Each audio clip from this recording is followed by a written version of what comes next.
Now we're going to go about my wife to be now. And my husband to be. What kind of nonsense is this, Kwano? And you are quite he could before. I go boot. Well, no, could I not simple?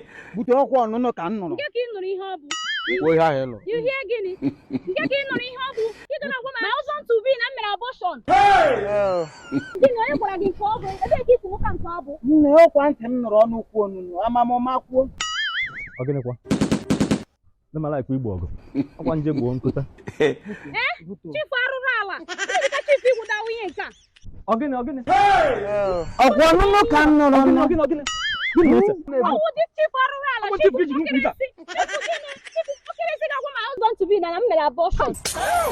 Ah, one ten or on no cool. Also, no can no cool. I like him if someone. I want to bubble. Only cooking a talk with it. He's my husband to be. What's the penny? Chief Arurala, they got me saying, I'm going to go to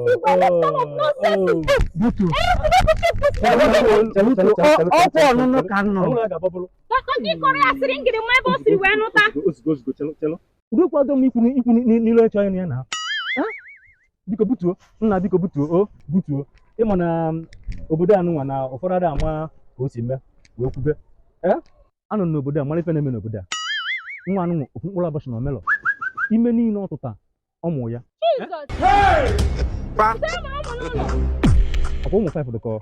It's all again. Okay, you can eat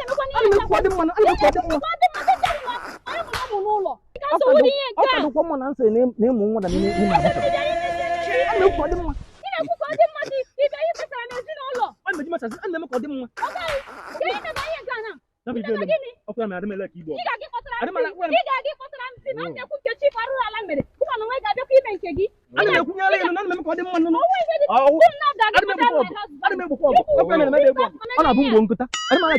will not take this. I can't do about it.